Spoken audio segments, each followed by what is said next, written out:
these are the fights to make after UFC Abu Dhabi, and I got kind of a hot take for the last one. Starting off, though, Abubakar Bagayev should be fighting Francisco Prado. Um, I take Bagayev in this fight. Prado's kind of it's kind of interesting about Prado. This dude's young. He's 24 years old, but the last like 2 years he's been going to decision. So this guy's not getting like knocked out or anything. And even one like last year, he lost. It was probably about a year ago. He went to a split decision with somebody. I don't remember who, but he's still young, and I feel like he could put up a fight, maybe.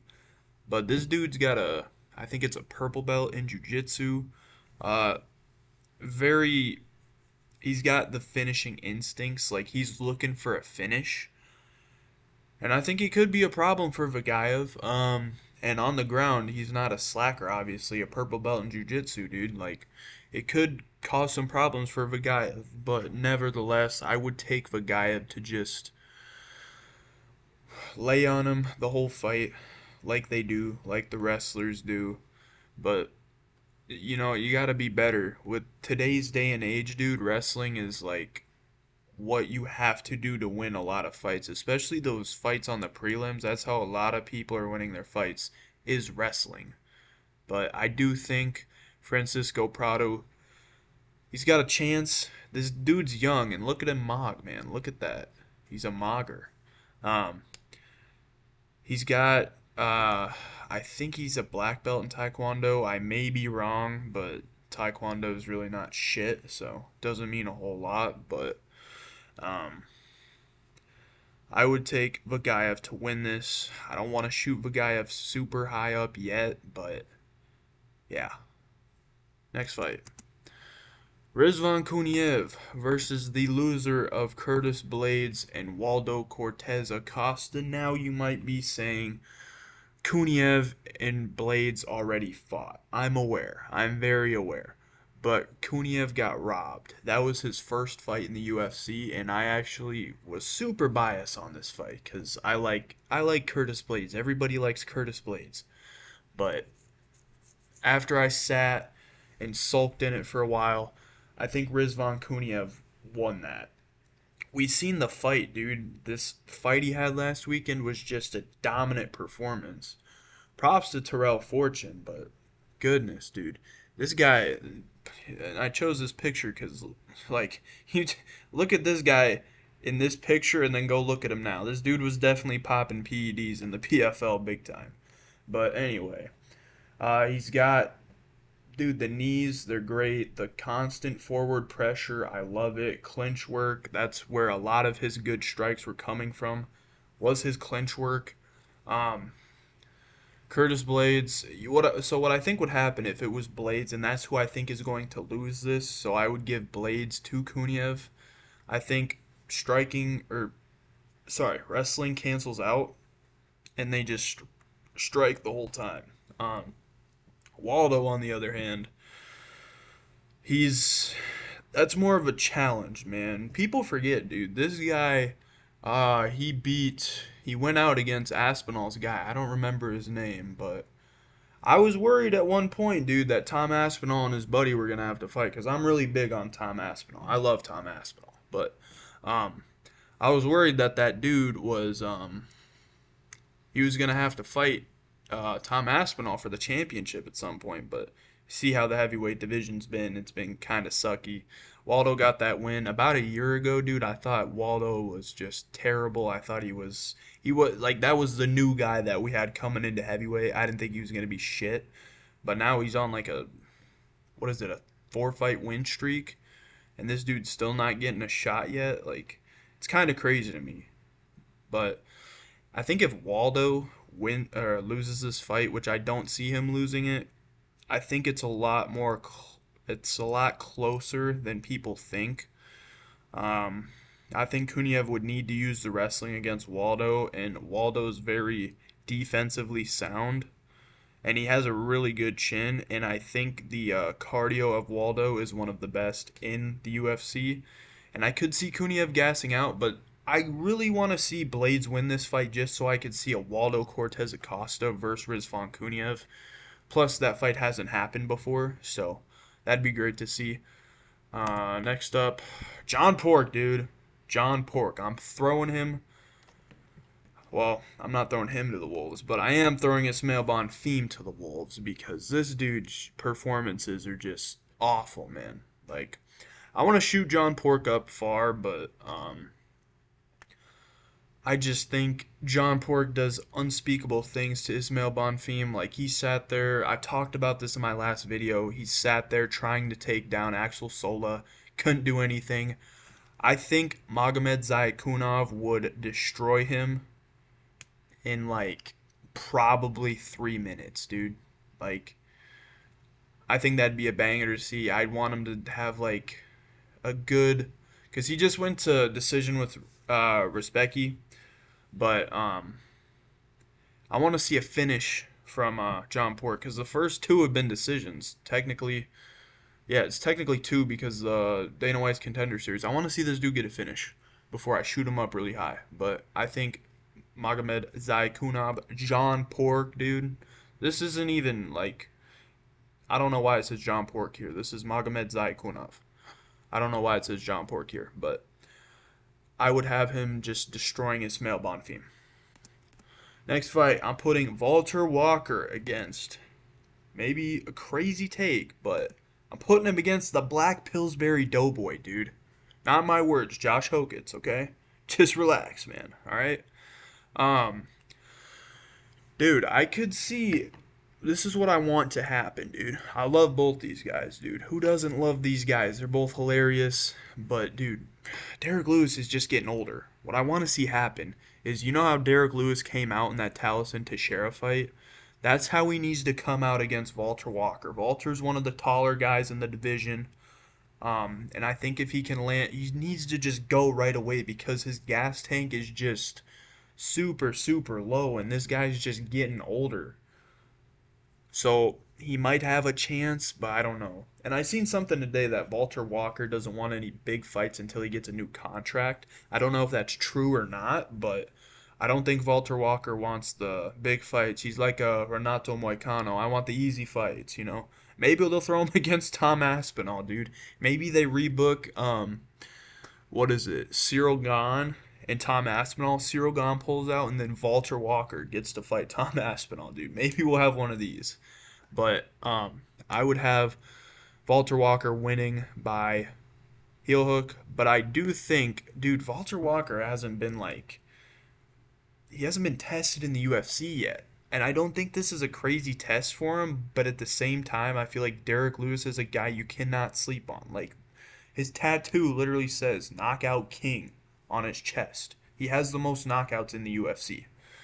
But Derek Lewis is just getting older, so I couldn't choose him in this fight. I'd take Walter Walker by round one, heel hook submission again. And then I would throw him up pretty high. If he could get a submission on Derek Lewis, if he'd go up higher. I don't know. We got to figure out this whole, I don't know what he's doing with the contract, but Walter, we want to see more of you. You're funny, you're marketable. We got to get this guy up here. We got to see him face some real competition, man. I want to see the hands of Walter Walker, man. I want to see the hands. Next up, I am putting Ramazan Tamirov up against Amir Albazi. Decent jump for Tamirov. Good jiu-jitsu from Amir Albazi. Not the greatest performances recently. He was coming off a layoff from the last fight he had. He had a decent layoff. So, I think it was, he lost to Horiguchi, and then before that I think it was Moreno. And then he got like a split decision against Kai Kara France. So this dude's kind of on the downfall. Like, if you're going to split decision with Kai Kara France, I don't know, man. You're doing something wrong. But I would take Tamirov in this fight probably by decision. But Albazi's got good jiu-jitsu, dude. Like, he's very good in transitions, and he can suffocate a guy on the mat. Like, this dude, a lot of his submissions are coming from chokes. Chain wrestling, drag him to the ground. I don't know, man. I would not take Albazi in this fight. I think he's getting kind of old too. I think no, I don't think he's that old. I think he's like 31, 32 maybe. But I'd favor Tamirov in this fight. Albazi, he fought Horiguchi earlier this year, so I feel like you could make this relatively soon, dude, because I don't know how many shots that Tamirov got off, or how many shots Steve Erceg got off, sorry, on Tamirov. I don't think it was a lot, so I feel like Tamirov could come back soon, and Albazi should be looking for a fight if he wants to keep his top spot. Lastly, people might not like this. I'm putting the best light heavyweight in the UFC up against Khalil Roundtree. Might be a hot take, dude. I don't care. Um, but dude, just a not good performance at all from Magomed Ankalaev. I know it takes two to tango. Like, I know a lot of this was Bogdan Guskov's fault, but when this guy's not doing shit, you need to capitalize. I know he's a defensive striker. That's where he thrives. But after that performance, I'm not giving you a interim light heavyweight title shot. I'm not doing it. And especially not with Khalil Roundtree, dude. But at the same time, like, I don't know what they want to do now because light heavyweight's kind of it's in a weird situation. I was looking at the rankings earlier, and I was gonna go with Jan Blachowicz, but then I remembered Jan Blachowicz has like he's fighting Navajo Sterling pretty soon, I believe. But the I don't know what else you would do for Ankalaev. I would give the do like a I know they won't want to do this either, so this is why it's in a weird spot for me. You could do a Yuri Prohaska versus Paulo Costa. Everybody wants to give Paulo Costa the interim light heavyweight shot. That was Paulo Costa's first fight in light heavyweight. It was a dominant performance, I understand, but I don't want to see Paulo Costa get it either, but I feel like that's kind of what you have to do. Do a Paulo Costa versus Yuri Prohaska. I don't want to award Magomed Ankalaev for that lackluster performance. And I understand it's not his fault. And I really want to see a Khalil Roundtree versus Magomed Ankalaev. And I'm not too thrilled with this guy right now. Khalil's one of my favorite fighters, but this dude, he kind of whines about everything, dude. Back a couple months ago when Strickland beat Chimaev, he's crying, crying. You know how he does, dude. Strickland came on the JRE podcast and he's talking about how Khalil Roundtree is just a whiner. And he's kind of known as a whiner now, dude, and it's kind of what he is. He's a good fighter, he is, but at the same time, he's kind of a baby. But I want to see this fight. I don't care when, but I don't even think we know what happened with Khalil Roundtree. I just know it's an injury. I haven't heard anything from him recently. Maybe I just missing something, but I don't know. Do somebody else for the interim light heavyweight this year. Give Yuri another chance, man. He was stupid in that fight, dude. I know he shouldn't. He really shouldn't, but I don't know. You don't have Pereira anymore. Blachowicz is booked up with Navajo Sterling. Guskov just lost. Mirzakhanov just lost to Paulo Costa. That's why I think Paulo Costa and Yuri Prohaska is the best bet. And you're not going to give it to Khalil Roundtree because he just pulled out of a fight. The UFC doesn't like that. They're not going to give him the title shot. So I don't know. Dude, maybe you give it to Robert Whittaker. Fuck.